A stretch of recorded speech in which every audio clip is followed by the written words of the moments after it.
guys, welcome back to another episode of The Floor is Yours. This time we have 6 more debaters with us. We have Praneet Sinha, Ayush Gupta, we have Swapnil Ganguly, Maya Ford, Ayon Basu, and Nirupam Biswas. It's Swapnil's first time here. Welcome, Swapnil. I will be the judge and the moderator for today's debate. The motion in front of the House today reads, "This House regrets the glorification of soldiers as heroes."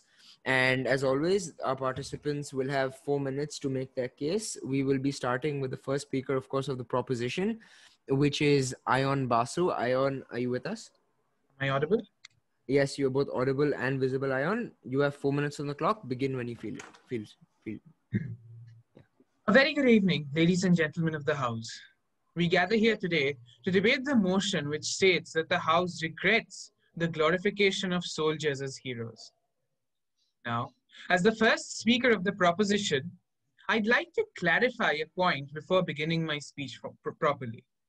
I'd like to clarify that the proposition is not in favor of not honoring any soldiers, but the proposition is simply in favor of selective honor and not general glorification.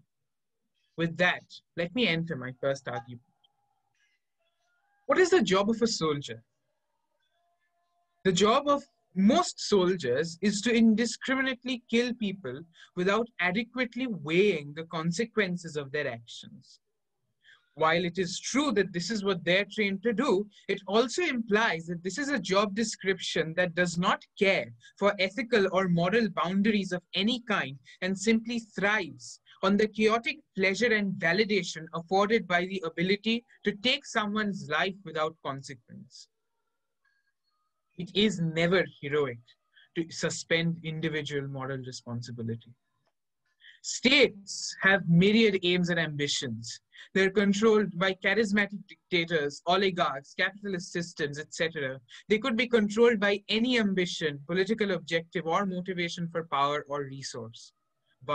And a soldier's job is to be a silent facilitator to all these nationalist objectives, however conceived.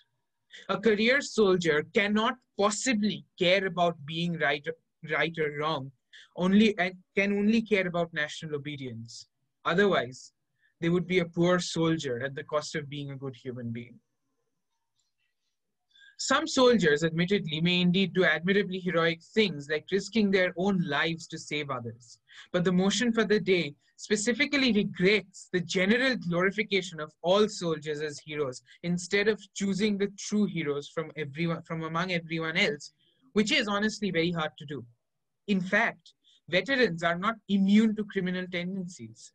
The PTSD involved with military service can in fact make them more susceptible to these. The opposition's stance would also indicate that Nazi soldiers and other extremist militias, for example, the Soviet military police soldiers, be recognized as heroes because the motion clearly does not mention specificity. Whether or not being a soldier is heroic is simply a contextual question. A soldier that fights for a tyrant is not heroic, although as previously mentioned, it is his duty to do so. If he's a conscript, yes, he may be a victim, but that does not make him a hero. But some soldiers under tyrannies do qualify as heroes. For example, the Nazi military officers who tried, unfortunately unsuccessfully, to overthrow Hitler. But they essentially, as mentioned previously, renounced their status as soldiers to do what was morally correct. Based on these arguments, I'd like to end my speech with a few questions for everyone here to think about. Firstly, does the opposition say that veterans who come back from service to commit sexual offenses or to beat their spouses should be regarded as heroes? Do they admit to attempting to glorify war criminals under the Nazi regime too? And if the House does indeed favor them, does it then concede that nationalistic and militaristic pride is more important than upholding justice and the basic moral standards of good and bad? And by extension, does it also believe that conformist obedience in the face of moral injustices is rewardable? I'd like everyone to ponder these questions and thank them for their time. Right. Thank you very much for a pinpoint ending, Ayon. With that being said, we will be taking 2 questions from the opposing side. We'll take one first from Ayush. Is there anyone else with a question? Right. Swapnil, I will take your question after Ayush's. Ayush, go ahead. Suryansh, one minor problem is that I'm still proposition. So is it fine if I go the question regardless? At your own risk. At your own risk. Sure. Okay. So you mentioned in your speech how these soldiers are usually under the control of dictators, etc., etc. Right. So I'll quote you. Name a few oligarchic dictators or tyrants in the 21st century, please. I'll admit that I am not aware of any in the 21st century. But then once again, the motion generally mentions glorifying all soldiers as heroes. Therefore, it does not limit itself to the soldiers of the 21st century. It might also extend to soldiers under King Henry VIII, because they are still soldiers. And by virtue of them being soldiers, the motion says, rather the opposition claims that they should be glorified. Right. Thank you for the response. Ayush, I hope that answered your question. We'll take the next question from Swapnil. Maya, I see you have your hand raised, but we've recognized the max amount of questions. So if you want to address something, you can do it in your speech. So yeah, Swapnil, go ahead. Thank you, Suryansh. First and foremost, I would like to address my question by saying that what differentiates us from animals is that we feel. And when a soldier goes to the battlefield, his moral conscience is extremely excruciatingly crushed when he's supposed to kill others like him and similar people in war. And he's not doing this for any personal gains or any personal glorification as such, because being aware of the fact that he's just doing his duty and is being paid a certain amount of wages to carry out this certain duty, and he is doing that. He's killing who Keep he it is killing concise, who. Swapnil.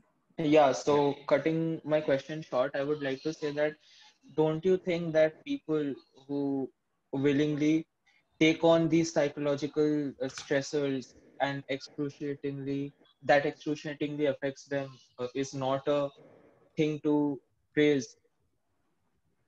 How neglect, like putting their own mental health at stake so that the safety Right. of a certain area is Right. not compromised. May I Go ask ahead. the question? Yeah, go ahead. Sir, thank you for your question. In your question, you mentioned that these people essentially undergo severe psychological trauma to do their duty, right? What does this indicate? This is indicative of a job which demands them to kill their fellow men. It is indicative of a job which demands violence without discretion. And yes, they are putting their mental health at stake. But this does not, whatever, even in spite of this, they're still killing these people. It is not like they're not killing the people, they're still killing the people. And although their mental health is lost in that process, so are the lives of their victims. I hope Right. that answers your question. Right. Fair enough. Thank you for the response, Ayan. Swapnil, I hope that answered your question. That being said, we shall now move on to the next speaker of today's debate. For, of course, the first speaker of the opposition now, which is Swapnil himself. So, Swapnil, you have 4 minutes on the clock. Are you ready? Thank you for the recognition, Suryansh. No problem. Go ahead. Okay, so first of all, good evening, audience. I would like to speak against the motion that this house regrets the glorification of soldiers. Soldiers are a part of human DNA which is predisposed to violence. This does not mean that they are seeking violence, it's just that they are exploited for their human nature. A soldier is an individual who is willing to go on the battlefield and kill a complete stranger because they have become radicalized into a sense of patriotism. And in some cases, that patriotism is completely based on warped ideologies of their own leaders. So, taking in account World War II, the nation of Germany radicalized soldiers into a belief that they were fighting for the motherland and for their superiority. The German soldiers went into the battlefield believing they were justified in taking the lives of strangers for no other reason than they were radicalized into a warped belief. Japanese soldiers were radicalized to the point of the extreme victory or die belief due to the radicalization of loyalty to the emperor and the country. We tend to place the actions of killing people on a battlefield as a noble act, yet the people pointing guns at each other don't truly know the other person, and in other circumstances, that enemy could very well be a friend. We allow ourselves to be radicalized by our leaders and allow them to convince us that the killing strangers is justified. In many cases, it is indeed uh, in many cases, it is indeed only the recourse. I believe in too many cases, it is merely the government leaders, religious leaders, or zealots whom lead their myrmidons into the battlefield because they want power or they are inept radical leaders. Wars could end once the individuals stop allowing themselves to be radicalized, of course. If there are no individuals willing to shoot strangers on a battlefield, it would end wars. But alas, like we are yet to process the fact that we are living in the 21st century, it is human nature to become radicalized, taking in account the fact that politics plays a huge role in influencing whatever goes down in the 21st century. So it is human nature to be violent, and it is human nature to have a visceral reaction to violence and drama. News programs would be out of business if we were to become morally correct in a period of 15 to 20 days or a month. So violence should not be considered a heroic thing, of course. I would never call a soldier a fool, but they are what are they if they are not blindly willing to kill strangers by the bidding of their leaders? The fools are the leaders. It's not the soldiers who are calling other soldier heroes just for being there, but the non-involved who have no idea whatsoever a soldier faces in combat. A soldier who distinguished himself in battle, one who knows the odds of survival or not, yet does his duty, is recognized for doing so, often posthumously by his peers. So, equally applying to the police and other grassroots law enforcement agencies where real heroism is frequently displayed for all to see. Heroes are made, not born, and no human knows under what circumstance he or she may become celebrated as a hero or eulogized as a brave soul. So soldiers are heroes, but don't want to be glorified. All they want is to be remembered for their sacrifice. So honestly, who doesn't want to be remembered for their contributions or to leave behind a legacy that will be celebrated by everyone for the future to come? So, concluding my statements, I would like to go over the fact that soldiers do indeed do things like put their own taking into account an interview from a veteran. I would like to state that he saw a fellow mate take 3 bullets in his chest unknown for an unknown woman and children, in spite of knowing the fact that he had a wife at home and a newly born infant child waiting for him. In spite of knowing the fact that he took the bullet, shows that how much willingness he had to, how much willpower he had to put in to take that Right. bullet, knowing the fact that Right. he has personal Right. things to take care of. So, concluding my statement, I would like to say that are all heroes soldiers? Absolutely not. But are all individuals who are willing to put their lives at risk to protect the ones who are at home and sleeping peacefully? Right. Absolutely Right. yes. Right. Right. Thank you. Right. Thank you very much, Swapnil. Just a reminder to all speakers before the question answer session is to keep your speeches to the time. When I give you the signal on the chat and when I ask you to wrap it up with a signal, please wrap it up. And coming to the question and answers, before I recognize, I request you to keep your questions as well as your answers short and concise. I am not asking you to make a speech. That being said, we'll first take a question from Praneeth. Is there anyone else with a question? Right. Is there no one else with a question? Fair I enough. could give two if that's a possibility. Right, we'll take the first one and then Whoa. Even I had two questions last time, man. What is this? I mean, someone else raised their hand, and because there's no one Okay, else, cool. yeah. All right, man. Let's shoot. Let's do it. Fair enough. Fair enough. Thank you for the spirit. Praneeth, go ahead. Okay, so the first part of your speech was largely spent in describing soldiers as victims of government-induced radicalization who lay down their lives not because it's in their interest to or because they truly want to, but because they're radicalized into these warped beliefs. So don't you think that because of this, we should end the glorification of soldiers as some sort of as heroes or moral paragons? All right. Thank you for your question, Pranit. First of all, good evening. So I would like to begin my answer by saying that how many times have you not felt happy when you have been recognized for your achievements? Similarly, seeing the fact that when a soldier wears that uniform and walks out of his house, he is doing so not because he wants to, but he is doing so because he has to put food on the table for his family, and also the fact that he has to take care of also the fact that he has to take care of his duties and carry out orders from the authority above him.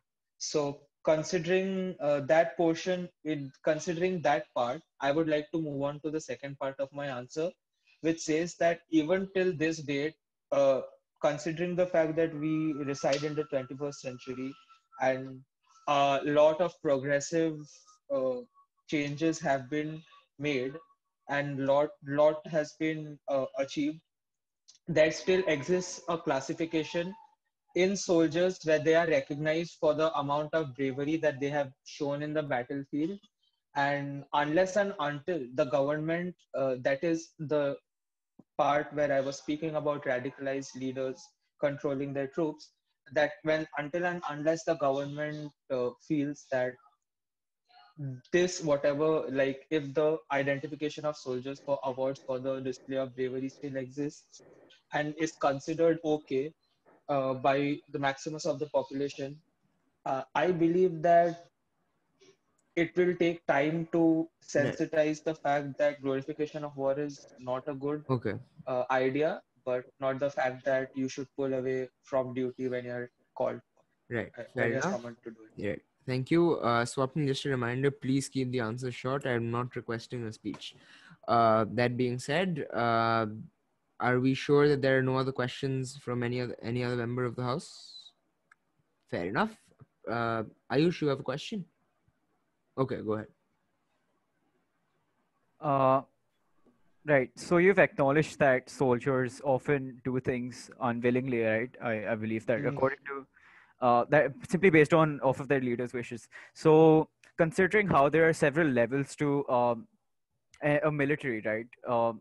You have soldiers and you have their leaders, right? And you have hierarchy. You have that hierarchy. So considering how that mentality trickles down and fo- ends up getting into the heads of these soldiers, how would you actually prove that they're simply unwilling and not doing it and doing this because they're told and not because they're just conditioned to believe that? All right. Thank you, Ayush, for your question. First of all, I would like to take out time to separate an anecdote which only Ayush will be able to relate to. So, pardon me, audience, is because I would like to address this directly to Ayush because the question was addressed directly to me. So, Ayush, let's talk about the times where when we had been handed responsibilities in school. Okay.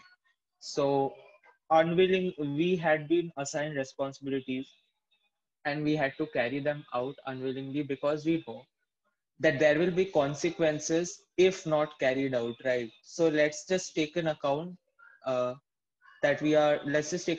that we are talking about defense personnel in this case. So when we talk about defense personnel, here a concept of psychology can be used to simplify my argument. That is that when people from a higher authority give you an order in close proximity, and that is what happens when soldiers receive their orders from their seniors. So keeping that psychological perspective in mind, I think that no one in their right mind would like to go out and harm a similar person like themselves for no absolute reason. So I hope that answers your question, Ayush. Sometimes we Oh, do things unwillingly because the authority needs us to right, carry out. right. Yeah. Understandable. Thank you for the response, Swapnil. I hope that answers your question. A rather unique way of going about it as compared to our previous debaters. So, brownie points to you for that, Swapnil. Thank Uh, you. Thank you so yeah, much. right. That being said, let's move on to the next speaker now. It was to his personal friend himself, Ayush. Ayush, speaking second speaker of the proposition. Are you ready? Give me a second to time myself. Sure. Let me know when I have the floor. Right. You can begin when you feel like it. Right. So, good afternoon. I'm Ayush Gupta speaking for proposition of the motion that the House regrets the glorification of soldiers. So, I would like to propose something to the opposition and to the House itself, right? Think of the larger picture. So, we usually tend to look at the military through the lens of good and bad, but first we need to understand why were these soldiers, why was war, why was the military glorified in the first place, right? So, examine the concept of war and how it's evolved since the past, right? Go back to the medieval period, go back to the Peace of Westphalia, before the Peace of Westphalia, let's say. Compare that period 1648 to the map of the world now. If you have a fair idea of history and have not been homeschooled or something, the first thing that should come into your mind is is image of a very shattered war-torn Europe, right? So men lived in continual fear and danger of violent death, and the life of man solitary, nasty, brutish, and short. This was a quote by Thomas Hobbes itself, right? Now, the reason for this bloodshed was mostly territorial and somewhat religious, right? So that's something we can all agree on. And why were these soldiers, the soldiers that fought in these wars, glorified in the medieval era? Because they were considered to be macho and masculine, bulky and ballsy, whatever you say. They fought to uphold prejudiced ideas of religion and to dispute territory without regard for civilian lives and without regard for what's moral or immoral, right? And I'm here to tell you that this disregard for civilian lives is something that has been a prevalent theme in military since the beginning of military history itself. Now, just how much longer are we willing to uphold these values that should have been discarded ages ago? The opposition wishes to glorify soldiers for their, let's say, sacrifices without recognizing the intention behind military intervention and military action and how it can be often so malignant in nature. Who and what are you glorifying? Soldiers that are asked to gun down Iraqi civilians or soldiers who fight alongside children in Yemen? And okay, sure. Let's talk about sacrifice, right? The passionate concept of sacrifice that is being glorified. And I'm sure what the opposition would love to glorify sacrifice. Now, sacrifice is evident in all aspects of life, not just soldiers and the military, right? You won't even have to look far. Think of your parents when you want to think of sacrifice, people who sacrifice a lot. Now, I have two questions for the opposition. One, what is the value of that sacrifice when these soldiers keep dying in vain? And second, what does sacrifice truly achieve? If you think peace is achieved solely through sacrifice and martyrdom, then what about Iceland? I think we can all unanimously agree that Iceland is a hell of a lot peaceful than the United States of America, than India, than any other state that's relentlessly waged war for self-interest. India wouldn't be the best example of that, but let's say literally any other nation that's waged war in the past, right? So you can respect these soldiers, sure, but glorifying them. What happens when you glorify soldiers? That leaves you with two scenarios. So one of those scenarios is that you end up with people that join the military for all the wrong reasons. Now, any position of power, keep in mind, any position of power, specifically one able to determine the life or death of another person, or in this case, thousands of people, will attract those who have narcissistic and psychopathic personalities, in which the abuse of their authority is not only what drives them, but also what ends up contaminating the system in its entirety. Look at what's happened to police systems all around the world. When have you ever seen one cop report other cops' misdeeds? that translates onto soldiers and the military who are conditioned to stop caring about the kids that die in airstrikes and civilian fire, who stop caring about human rights. The second scenario is one where people join the military with whatever correct intentions they Ayush, might wrap have it up. and end up becoming victims of post-traumatic stress disorder, again witnessing hundreds of war crimes a day. Ask the veterans themselves. The veterans that ask you to stop glorifying the military, but rather respecting the ones that actually deserve to be acknowledged. And no matter what the opposition actually tells you today, don't be disillusioned. I regret the glorification of the military and its discarded values. Thank you. Right. That being said, thank you very much for your speech, Ayush. Once again, unlike that of the previous question answers, I request you, Ayush, to keep your answers short and the questions coming in to be short as well. Is there anyone with a question? Unmute. Right. Why did a part of me see this coming? Maybe it was a educated guess. Swapnil, do you have a Yeah, question? indeed. Right. So Go ahead.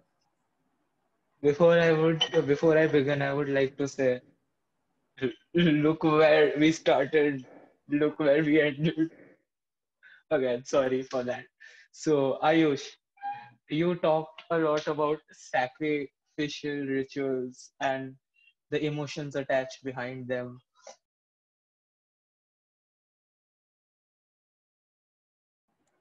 Sacrificed video, Swapnil. Hello.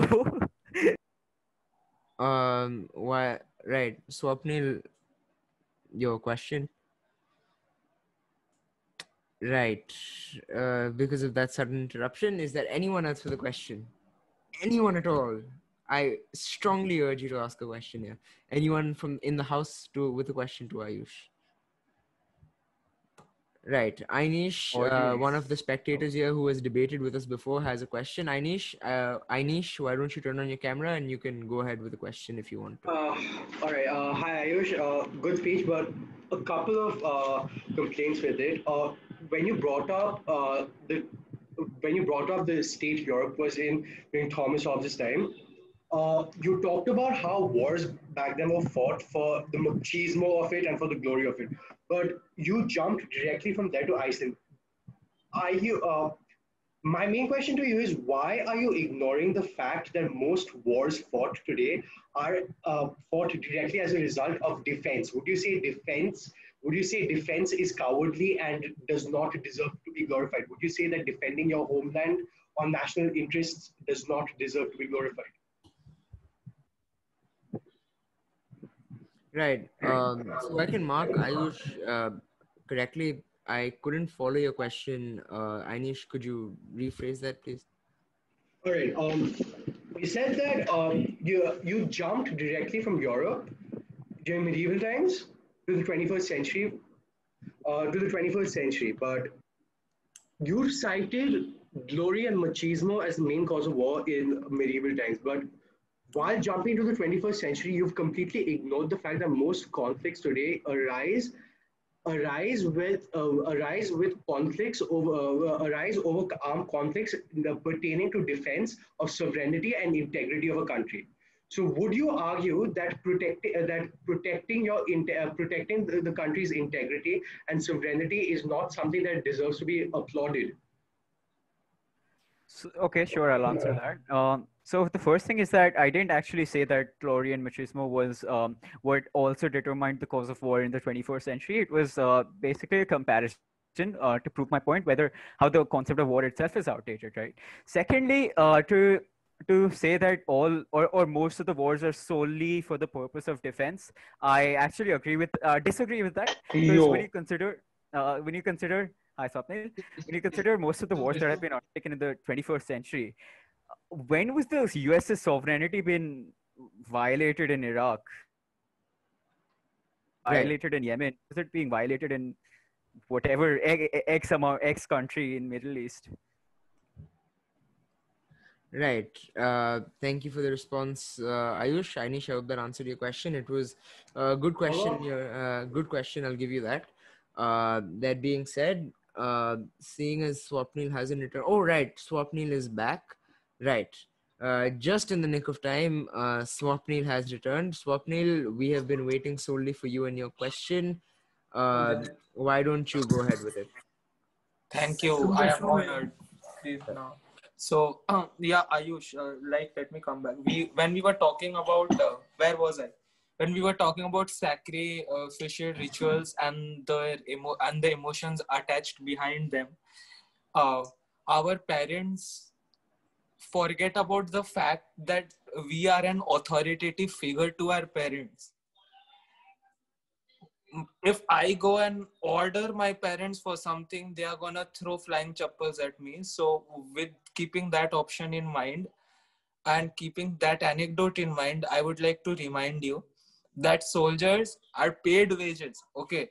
And get paid wages, and their higher authoritative figures ask them to carry out a certain set of actions that they have to carry out. Hence, my question is, why would you compare the sacrifices our parents make in light to what the soldiers have to in comparison, and in light to what soldiers have to make? Okay, right. I'll answer that. Firstly, I didn't say sacrificial rituals. I think you meant sacrifices. I've been laughing at that for the past 2 minutes, so I'm very sorry. I have to clarify that. Secondly, Sacrificial. Okay, I would like to interrupt right, there. right. Sorry. Sacrificial rituals, matlab sacrifice, like just sacrifice. Yes. If you want to take sacrificial rituals, the word in itself, as it is, in the proper essence of it, Right. I meant sacrifice only. यार मैंने fancy Yeah, तरीके I से get it. I समझाने get के it. लिए बोला Yeah, था sacrifice. I clarified. Right, it. right, right. Ayush, take a Sacrifice. breath. Take a breath. Respond.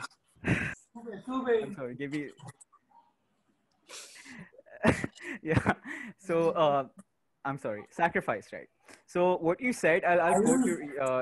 I'll quote what you said, right? So the soldiers are being paid to undertake orders, right? So if you bring up the parents argument, which I don't think it's that pertinent considering the motion, even though I did bring up an example of people who sacrifice a lot, right? So parents are not being paid for it, let's say, right? So they do deserve a lot of respect, let's say. And if you using your logic, if you say that people that get cash or get money to do some orders and do actual work for society, then you can with that. So if they deserve glorification, then glorify police officers, glorify firemen, glorify teachers, glorify anyone who's been of service to society. Right. Fair enough. And Sir, I would just like to remind you that policemen are also a law enforcement agency, law enforcement body. Are soldiers. So right, yeah, understandably so. Understandable. Yes, I have. That was. Oh right, I was wondering who the guest was because for the first time we've actually had someone watching from the back of one of our debaters. So Swapnil with his questions, with his speeches, and with his answers, making history on the debate thrice in a row now on the same one. So kudos to you, Swapnil. Brownie points all the way. Something might be in your brownie. That being said, I hope you got the joke. Right, let's move on to the next speech. We are moving on to the second speaker of side opposition, which is, if I am not wrong, Nirupam. Nirupam, are you with us? Yeah, I'm here. Right, excellent.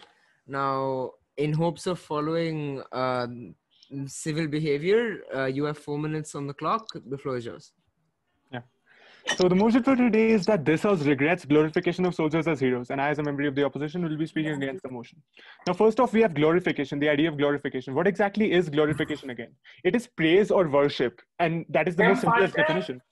Now, if you ask even the most accomplished soldier if he thinks that he's a hero or is supposed to be glorified or not, he will actually give a simple answer which contradicts my stance, but I'll say it anyway. He'll say that he's not a hero. He'll say that he's not supposed to be glorified. He'll say that soldiers are a necessity to the country. He'll say that a soldier is just doing his job fighting for the country. He'll say that a soldier is just doing his job for the country and is not supposed to be glorified as a hero. And it's not supposed to be something that the general public marvels at.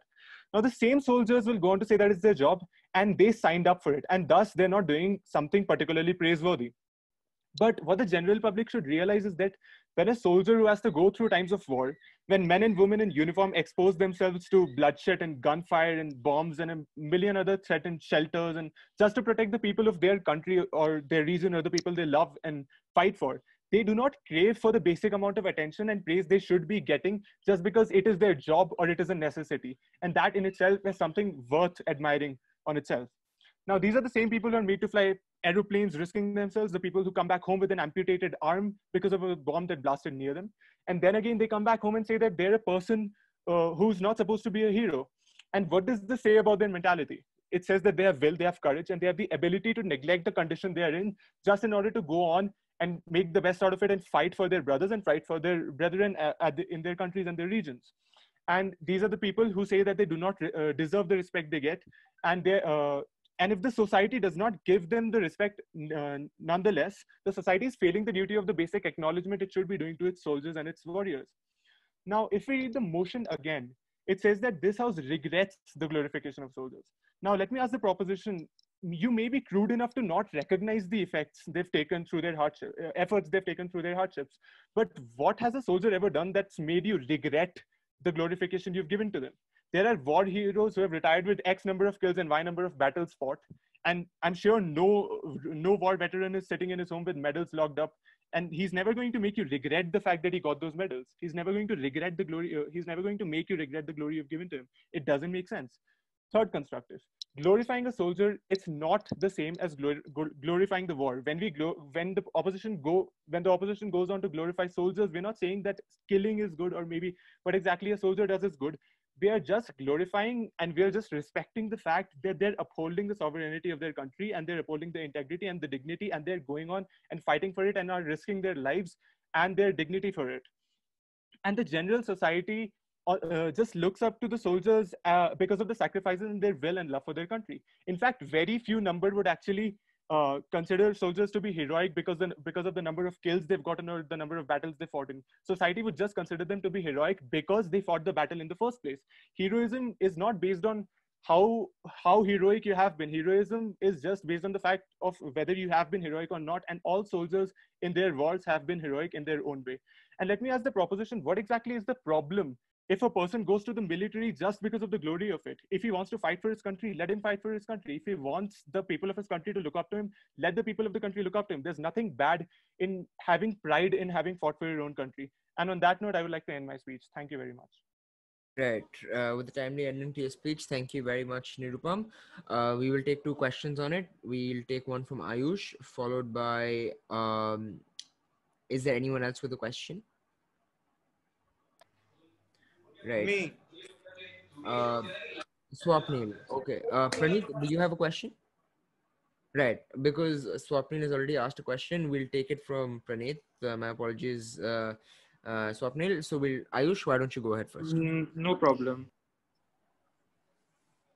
Right. So you said how the proposition should not regret the glorification of soldiers, right? So considering how the glorifications of soldiers would in turn lead to more and more soldiers being, or the military being a good place to go for the youth to be or to be recruited, right? So they would wish to be recruited. So considering how this is leading to more and more wars being fought in vain, people say that our soldiers in Iraq are dying in vain, so we can't stop the war, right? So so considering how more soldiers dying in vain is worse than soldiers dying in vain, right? So how would you defend your statement, and how would you say that glorification is still not a bad thing, and how soldiers are still being hired, soldiers still being recruited and sent to wars is still not a bad thing?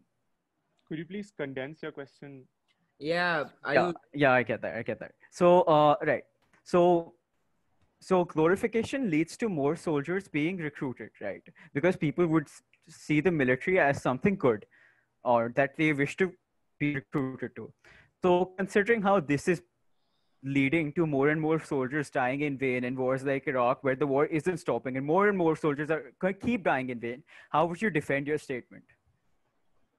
Sir, first of all, thank you for your question. And soldiers do this by their own will, and they know that there's a particular given risk that you have to take if you have to go to fight a war. And soldiers are actually going there for the patriotic and nationalistic feeling, even if they may want the glory. They want the glory from their own country. They want, say, an Indian soldier goes to the Chinese border or the Pakistani border. He wants India to look up to him, right? So he's doing that in the sense of nationalism itself. And if he's going in order to fight for his country, if he's going in order to fight for his nation and his people, and if more and more people are going to fight for for the country and the nation and the people, then I think it's just better for the country, right? I mean, maybe more soldiers will die, but that doesn't mean that the soldiers are not supposed to be dying. People may lose in a war, but that's not supposed to mean that more people should not go for the war and try to win the war. Right. Got it. Yeah, I understand you want to follow up, Ayush, and I sympathize. However, we will take the next question. We won't be having follow-ups. I see what you're getting at. Don't worry.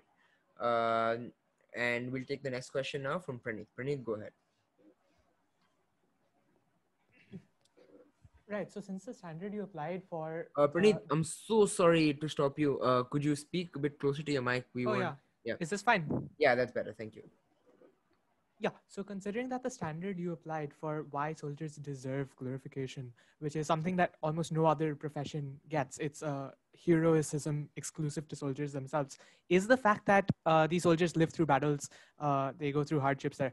Considering the fact that most soldiers will never be in combat, and considering the fact that this is a huge toll on a national budget because of the insane amount of funds going into building, pointless drones and new bomb variations, etc. What is the point of this glorification then? Could you please repeat your question in a more condensed format?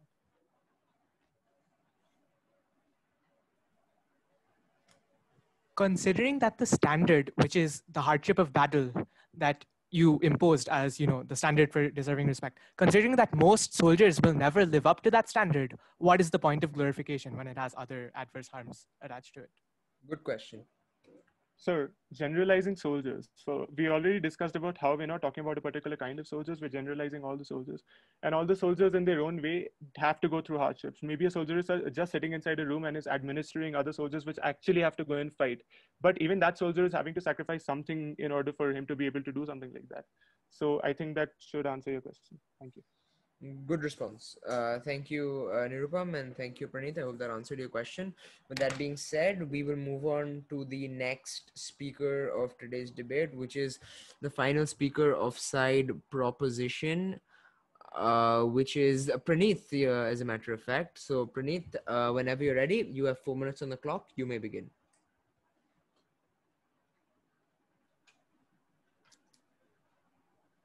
Right. Very good evening to everyone present here.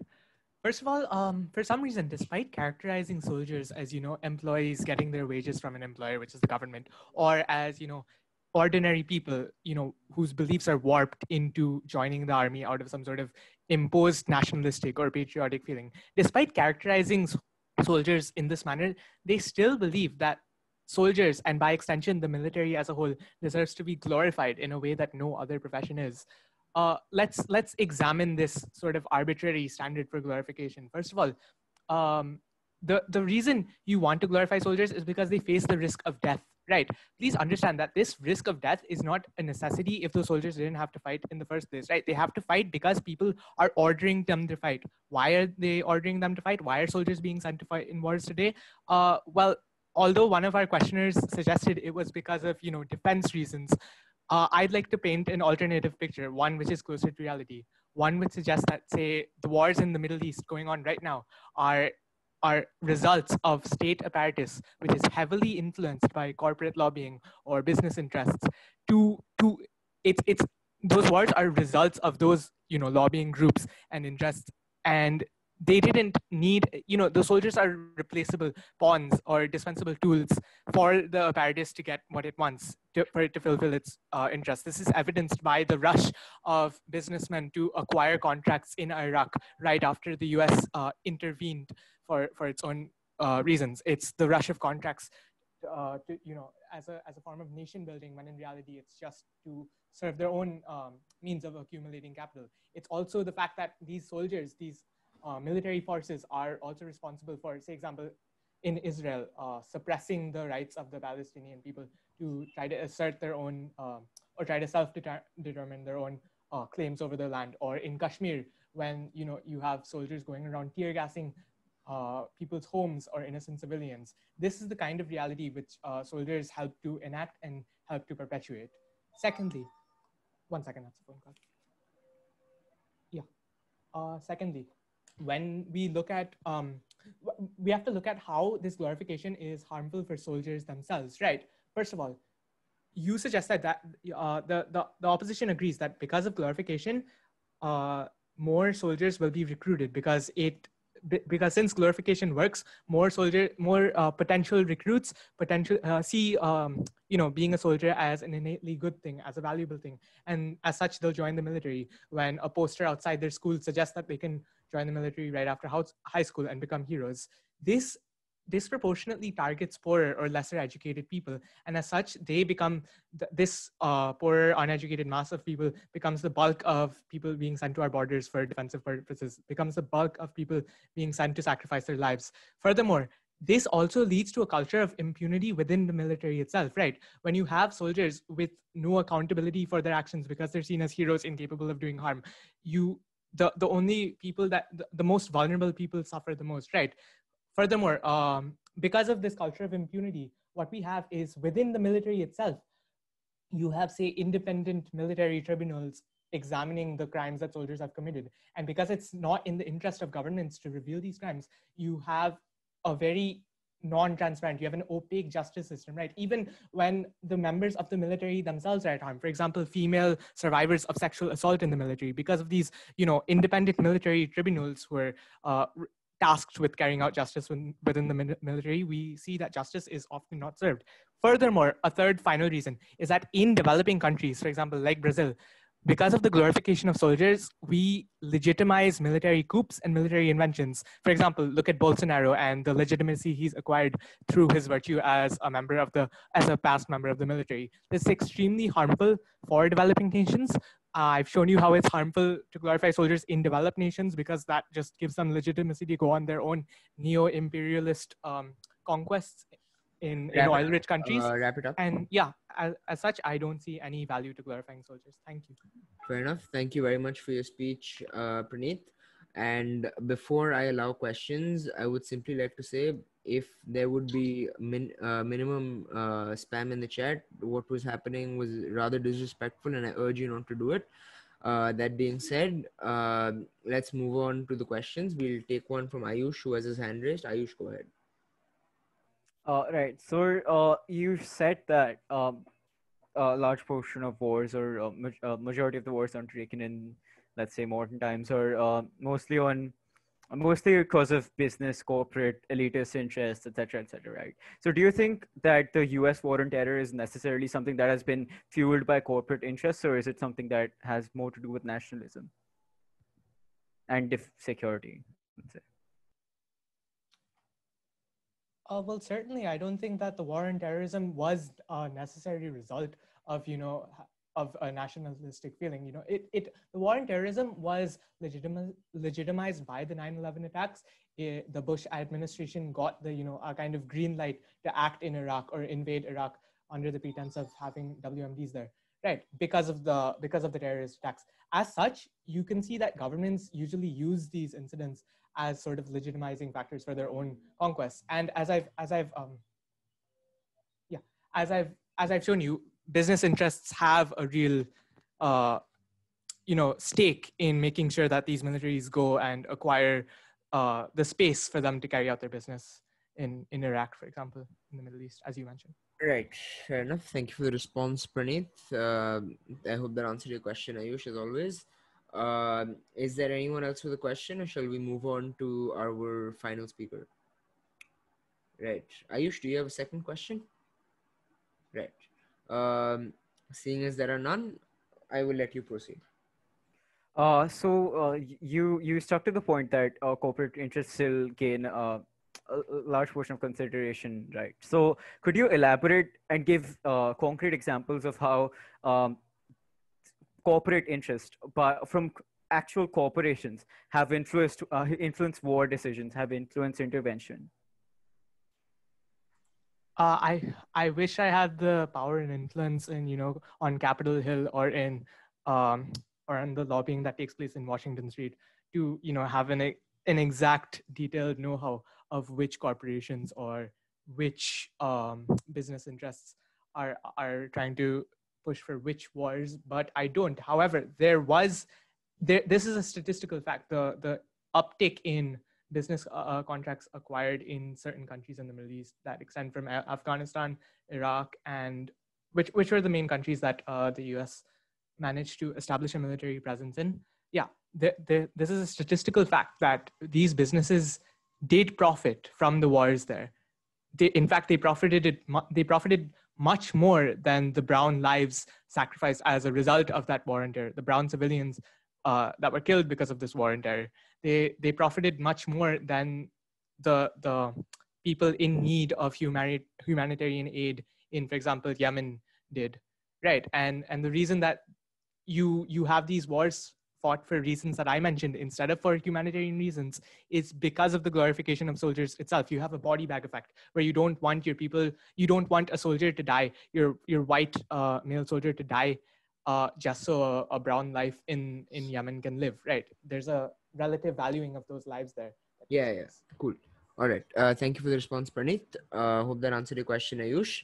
That being said, we'll now move on to our final speaker of today's debate, the third and final speaker of the opposition, wrapping it up for them, Maya Ford. Maya, welcome back to the debate. You have, like all the others, 4 minutes on the clock. You may begin when ready. The floor is yours. Soldiers deserve every glorification they are awarded. It's not an easy task to be in the military, to have to train tirelessly and risk your life over and over. Contrary to what Ion's speech seemed to suggest, the average soldier is not a sexual offender nor a Nazi. Soldiers in general are heroes, with allowance for these exceptions. They pour in gallon upon gallons of effort into protecting their countries, their countrymen, and themselves. Is their hardship worth nothing? Soldiers maneuver their way through hell and back for other people, and to gain nada while risking everything is extremely honorable. But how can we glorify those who kill, those who shoot so many people that are just like them but on the other side?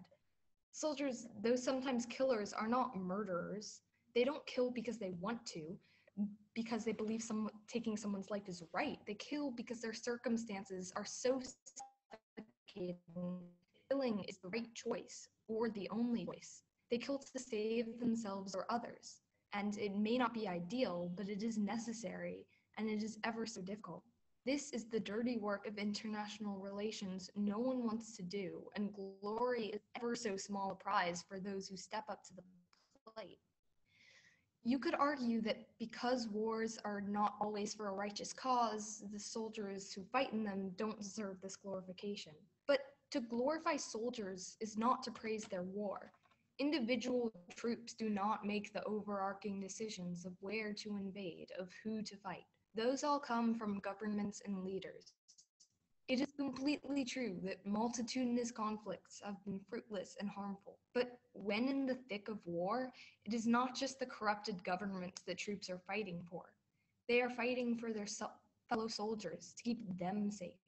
They're fighting to end the wars already begun, to make sure no one else will have to fight as they are, die as they might. Governments create unimaginably horrible scenarios that soldiers deal with and take on to the best of their abilities. We don't want to glorify soldiers because we don't want to glorify violence. But soldiers are not the ones initiating violence. They're the ones who have to shoulder it and mitigate it in the only way they're permitted to. In no world do they not deserve to be applauded for that.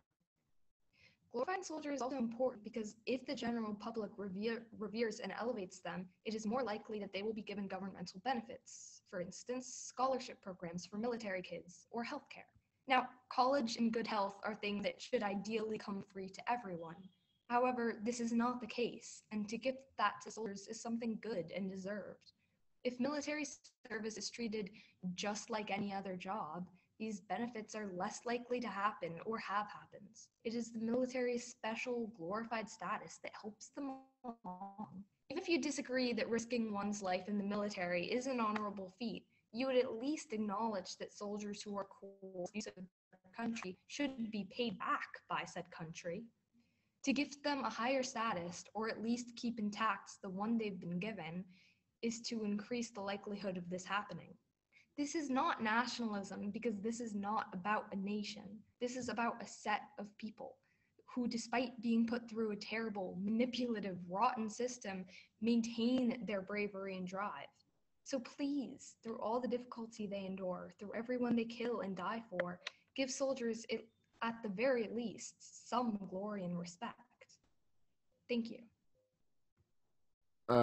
Thank you for your speech, Maya. That being, thank you for timely ending to it.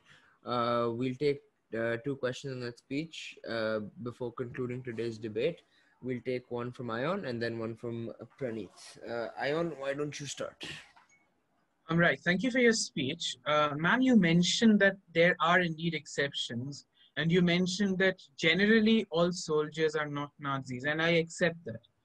But the motion for today regrets the general glorification of soldiers, firstly. And secondly, while I also did mention in my speech that some of even the Nazi soldiers were recruited against their will, some of them joined willingly. So would you stand in favor of glorifying them? Would you stand in favor of putting them on a pedestal in society? Short. Right. Right. Yeah. I mean, yeah, the motion is a generalized motion. And no, of course I wouldn't favor putting them on a pedestal in society because, as I've already mentioned, I don't think they fall under the general category that's being addressed here. I think they're the worst ends of soldiers that exist. Does that answer your question? Hopefully it does. Thank you for the response. Hope that answered your question, Ion. We'll take one more from Praneeth before wrapping up with today's debate. Praneeth, go ahead. Yeah, so since you try to defend the glorification of soldiers, since governments rather than the individual soldiers themselves are responsible for a lot of the misdeeds that take place associated to the military, don't you think that this glorification acts as a means of allowing the military institutions to propagate the terrible conditions that soldiers have to live through? Since that becomes, the reason that they deserve to be put on a pedestal in the first place. Don't you think that this is the reason we still have to fight to make sure veterans get PTSD treatment, because of the reason that it's considered to be a part of the bargain for them? Right. Good question. My response. Thank you for your question. No, I think that I don't think that glorifying soldiers normalizes their condition. Opposite. Like, we did not glorify soldiers. We just thought of their job as some ordinary job that didn't deserve benefits. I think that would actually be more harmful and more of a way to think of military as something that just happens and is not harmful in any way, shape, or form. Glorifying them is acknowledging their struggle. Right, fair enough. Thank you. Thank you for your response, Maya. With that, we have come to the end of today's debate. Now, throughout, we've had quite a few viewers in the audience in the meeting today. So if right as of now there are any questions from the house, feel free to turn on your video and voice yourselves. Yeah, can I ask, like, I can't switch on my video. Right, that is Prakhar Drolia in the back. We will take a question from Prakhar. Prakhar, who do you want to direct it to? I think I'll direct it like to the whole of the proposition, just like that. So okay. Whoever wants to answer. Okay, fine. One person from the proposition, you can answer this question. Prakhar, go ahead. Yeah, so I had many questions, but I selected this one out. So I heard many many people talking about how glorifying soldiers, kind of boosts recruitment and leads to rather more soldiers dying. So, just two questions, just two.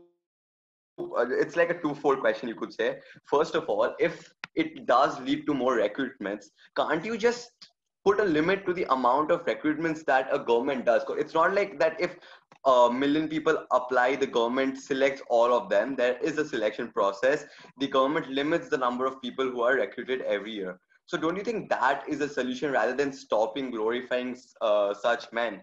And related to that, many people talked about how several soldiers are dying in places such as Iraq and Syria, etc. Keep it short, Prakhar. Yeah. So if soldiers are dying and they're dying for a good cause, they're dying for their country, at times in self-defense, don't you think there is a need for recruitment? May I answer that question if the other two members of proposition are fine? Yeah, sure, go ahead. Okay.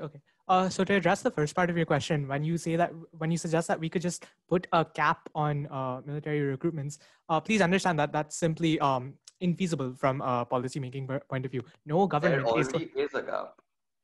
there already is a cap on the number of people who can. Yeah, the government does not recruit everyone who applies, right? No. See, okay. I can. Let him finish. Yeah, Pranit, go ahead. You're saying that everyone who applies doesn't necessarily get in. That doesn't mean that there is a cap or a limit, a solid limit to the number of people who can be in the military, right?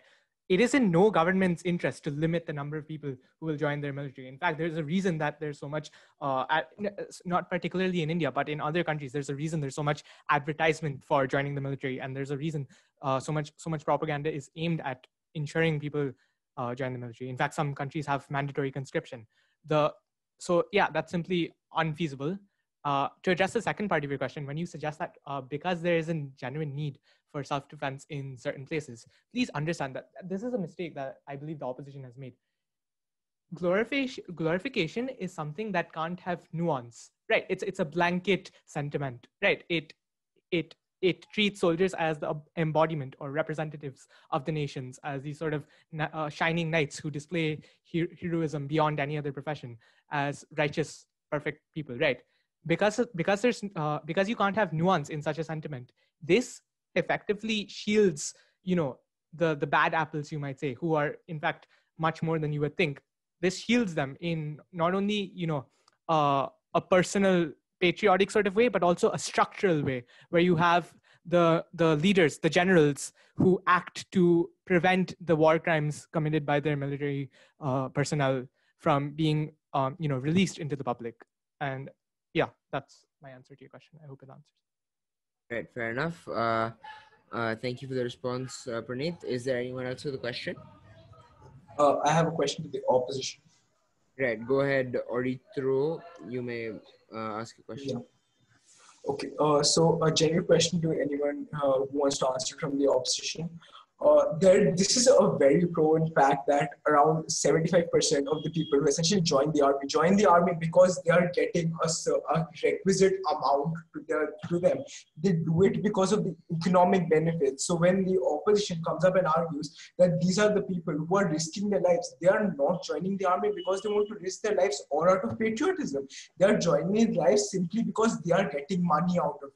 So why do you think that we should respect these very people who are doing this for economic benefits as heroes, regard them as heroes, as people who will represent our nation in front of all others just because they wanted money? Right, fair enough. Thank you for the question, Orithro. Anyone from side opposition want to answer the question? Yeah, I'd like to answer the question. Okay, Nirupam, can I have your camera on? Can you answer it, please? So your main problem was that soldiers shouldn't just be fighting for the country because they're getting money out of it. And what you're implying is that money shouldn't be their only purpose as of why they're in the army. But many people have to earn a living, and many people see soldiers, battlemen, the frontliners, they may not be qualified enough for any other job. They still need to earn money, right? But they may be physically gifted enough to, say, work as a soldier. In India, many Jawans can't really speak English, and that's fine because their job doesn't really require them to, but they need to have money in order to survive. And if you completely neglect those people, the Jawans as we all call them, if you completely neglect the fact that they need money and the only way they can get money in order to have basic facilities of living is by fighting wars and staying on the front line and fighting for your own country. And if you, as you suggest, have a problem with these people asking for money because of the huge service they're doing to your country, I don't know what kind of a society you're aiming towards. I hope that answers your question. Hopefully it does. Thank you for the response, Nirupam. That being said, we don't have time for any more questions. We have come to the end of today's debate. Thank you all for coming in. Now, before I move into, I'll first give you the awards and then I'll give you feedback.